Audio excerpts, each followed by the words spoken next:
Oke guys, assalamualaikum warahmatullahi wabarakatuh. Jumpa lagi di Berjaya Channel, menyapa teman-teman semua dari Sabang sampai Merauke, dan semoga teman-teman semua sehat walafiat dan terhindar dari wabah penyakit apapun ya guys. Amin amin ya robbal alamin. Sebelum masuk ke tema kali ini, Ari mau bahas sedikit ya. Pada malam kali ini Indonesia lawan Thailand itu sukses besar ya, kita menang di skor 5-2 walaupun sempat diwarnai dengan aksi pukul-pukulan ya, baku hantam nih gitu. Seru juga, seru main bolanya, seru juga baku hantamnya guys. Sampai pada akhirnya Pak Erick Thohir turun ke lapangan guys. Dan Pak Erick alhamdulillah tuh nggak dipukul guys ya, aman ya guys gitu. Oke, pada kesempatan kali ini Ari mau ngebahas temanya itu mengenai ada beberapa komentar yang ditanya sama teman-teman subscriber ya, Bang gimana nih Bang untuk karyawan kontrak bisa apa enggak ya. Pertanyaan itu sangat menarik, makanya Ari mau bahas di sini ya guys mengenai karyawan kontrak nih bisa apa enggak. Kita bahas langsung aja, jangan kemana-mana, di Berjaya Channel aja guys. Oke, langsung aja kita bahas mengenai karyawan kontrak di suatu perusahaan bisa atau tidak ya guys. Ini saya mengacu ada 3 memo izin prinsip, persetujuan izin prinsip dari pusat ya, khususnya memang BTN gitu. Itu ada memo, ada 3 orang pengajuan yang disetujui untuk untuk statusnya mereka itu sebagai karyawan kontrak guys. Pada dasarnya ini bisa diproses atas nama pemohon ini satu nama yang katakanlah kita namanya A ya. Itu si A ini disetujui sama pusat ya.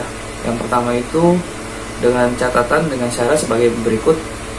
Yang nomor 1 yaitu sebelum akad kredit seluruh fasilitas kredit pemohon dan pasangan wajib lancar ya guys. Ini di underline dan di bold.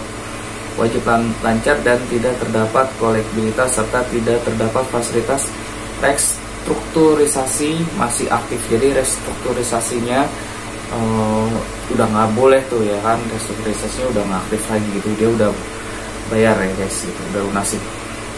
Terus yang ke B itu diberikan kebijakan suku bunga promo sesuai ketentuan yang berlaku ya guys. Promonya sesuai ketentuan yang berlaku. Nah ini yang 3 ini menariknya, maksimal LTV yang diberikan 95% dengan minimal DP 5%. Nah LTV-nya tinggi banget nih guys atas nama si Pak A nih. LTV-nya di 95% dengan DP minimal 5%, disesuaikan dengan jangka waktu dan kemampuan RPC pemohon. Jadi balik lagi ya, RPC pertama sih memang kalau dia mau pengajuan izin prinsip ya ke pusat itu, yang biasanya sih yang dijadi poin pentingnya itu adalah si pemohon kreditnya ini B-checkingnya lancar. Terus kemudian dia hanya terkendala kontrak kayak karyawan kontrak aja guys gitu, oke. Terus kemudian yang nomor 4, pemohon melampirkan kopi kartu BPJS tenaga kerja yang masih aktif. Kemudian pemohon melampirkan surat rekomendasi dari perusahaan tempat kerja, rekomendasi. Kemudian pemohon wajib mengendapkan saldo tabungan BTN sebesar 2 kali angsuran untuk dapat diblokir selama jangka waktu kredit. Jadi si Pak E ini untuk mengendapkan saldo jatuhnya berarti masuk di biaya akad ya guys gitu. Itu 2 kali angsuran guys. Jadi beda ya. Jadi case-nya tuh beda-beda. Izin prinsip itu ada yang satu diendapin 1 kali saldo angsuran, ada yang 2, bahkan ada yang 3 ya. Jadi beda-beda nih guys gitu. Karena sifatnya ini izin prinsip, jadi nggak dipukul rata guys, jadi person by person gitu guys. Terus kemudian pemohon membuat surat pernyataan akan membayar angsuran tepat waktu. Wah ini harus bayar angsuran tepat waktu nih guys, bikin surat pernyataan. Kemudian kebijakan ini bukan merupakan putusan kredit, namun izin prinsip untuk dapat diproses lebih lanjut sesuai kewenangan memutus yang telah ditentukan. Dan yang terakhir, kantor cabang harus monitoring terhadap kelancaran pembayaran angsuran debitur dan melakukan cross-selling terhadap produk-produk funding Bank BTN. Jadi cross-selling biasanya sih kalau kayak gitu ya, biasanya ditawarin, Pak suruh buka buku Bank BTN lagi gitu, suruh nabung lagi gitu ya guys. Ini ada rekening untuk pembayaran angsuran, ada buku tabungan lagi buat mungkin buat nabungnya dia gitu guys. Jadi di cross selling lagi gitu guys. Ini untuk si Pak A ya. Oke, masuk ke yang Pak B. Pak B ini dengan pegawai kontrak kurang dari 2 tahun. Pak B ini dengan ketentuan sebagai berikut. Yang nomor 1 itu sebelum akad kredit seluruh fasilitas kredit pemohon dan pasangan wajib lancar. Jadi harus lancar ya guys, dan tidak terdapat kolektabilitas serta tidak terdapat fasilitas restrukturisasi yang masih aktif. Kemudian diberikan suku bunga promo sesuai ketentuan yang berlaku. Kemudian maksimal LTV yang diberikan 90%. Berarti dia harus DP-nya 10%. Jadi beda. Si Pak B itu dia 5%, tapi untuk si Pak A ini sekitar 5%, tapi kalau untuk si Pak B ini sekitar 10%. Dengan jangka waktu dan kemampuan RPC pemohon. Jadi balik lagi, tapi kalau RPC-nya dia nggak masuk ya otomatis dia nambah DP ya guys gitu. Kalau appraisalnya dia nggak masuk, dia otomatis dia juga nambah DP guys. Jadi ada faktor juga ya guys gitu. Tapi memang di sini dari pihak pusat udah nentuin nih. Jadi si pemohon si B ini harus dapat LTV yang sudah sudah ditentukan itu ya. Dia LTV-nya cuma 90% guys. Pemohon melampirkan kopi BPJS tenaga kerja masih aktif. Pemohon melampirkan surat rekomendasi dari perusahaan tempat kerja. Pemohon wajib mengendapkan saldo di tabungan sebesar 1 kali angsuran. Jadi 1 aja nih guys untuk si Pak B, 1 kali angsuran ya guys. Jadi biaya akadnya lebih murah nih guys. Tapi nanti kalau emang keberatan, minta aja dong diskon sama developer sama developer ya gitu. Jadi sama-sama nih, karena developer kan mau dapat uang besar ya kan, sayang juga kan kalau misalnya diabaikan begitu aja. Makanya minta developer aja, udah Pak ini tolong tolong ditalangin lah, developer nih harus ngeluarin uang cuma 1 kali angsuran kan guys. Atau yang 2 tadi 2 kali angsuran mungkin keberatan ya, otomatis minta minta talangin aja lah sama developer.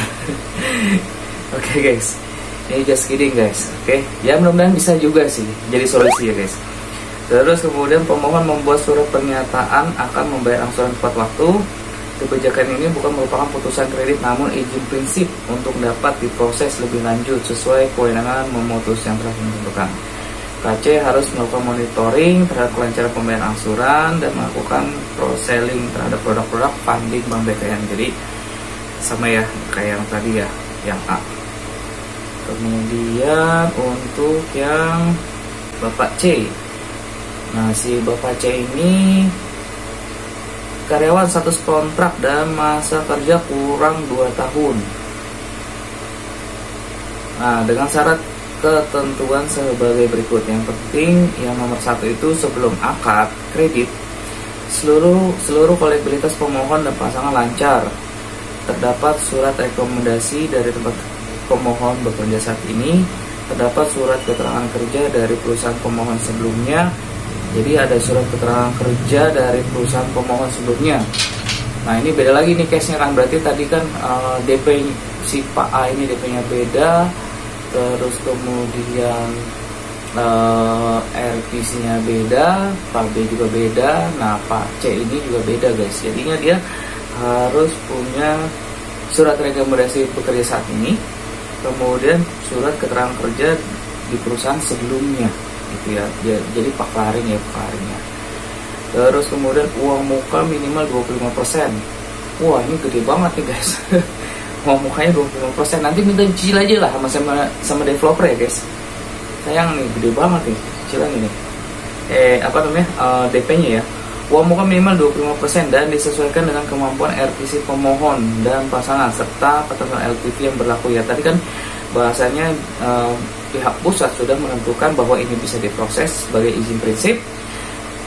Uang mukanya ditentukan 25%, tapi ketika dia di analisa keuangannya itu RPC-nya itu tidak mencukupi ya, tidak match ya, tidak match sama dengan harga unit, kemudian sama pendapatan, otomatis dia turun lagi, berarti tambah DP gitu ya. Oke, terus kemudian pemohon memiliki BPJS tenaga kerja yang masih aktif, terus kemudian diberikan kebijakan suku bunga promo sesuai ketentuan yang berlaku. Kemudian yang ketujuh, pemohon untuk mengendapkan saldo di tabungan BTN sebesar 1 kali angsuran diblokir selama jangka waktu kredit. Jadi ini cuma satu nih, yang Pak C ini ya. Terus kemudian kebijakan ini bukan merupakan putusan kredit, namun izin prinsip dapat diproses lebih lanjut sesuai kewenangan memutus yang telah ditentukan.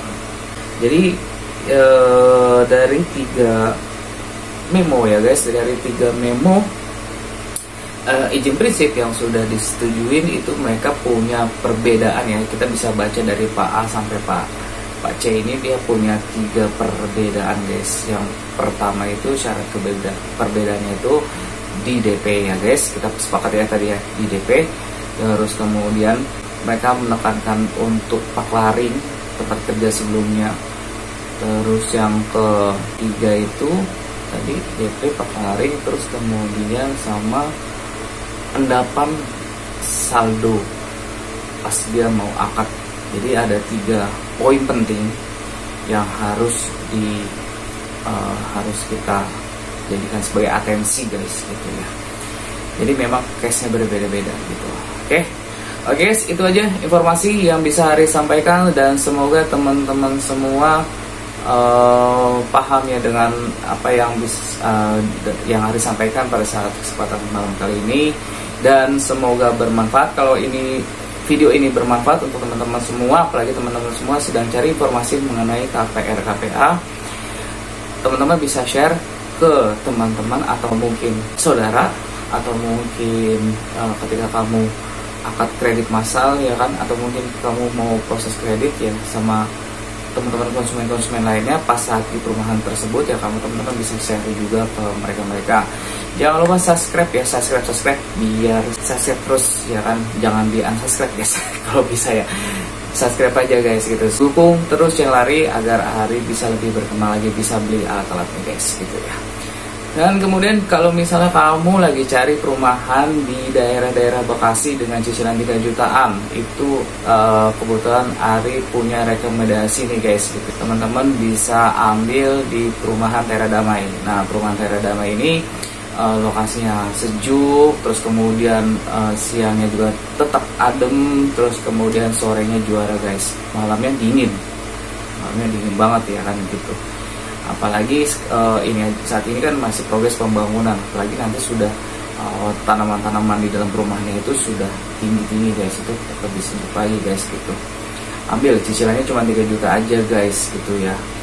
Dan konsep rumahnya juga bagus, modern ya kan, modern minimalis. Kemudian tipenya ada tipe 40, ada tipe 32, tanahnya 60-70 ya, mau lebih ada yang hook juga ada guys gitu. Itu bisa dicicil DP-nya, kemudian DP-nya bisa dicicil, kemudian harganya juga masih terjangkau guys. Untuk menjangkau Bekasi kota, stasiun dekat, mau jangkau Jakarta dekat gitu ya guys. Kalau kamu mau ambil rumah itu, kamu bisa kontak aku juga ya guys di deskripsi ini. Itu aja informasi bisa saya sampaikan. Sukses selalu bagi kita semuanya. Assalamualaikum warahmatullahi wabarakatuh.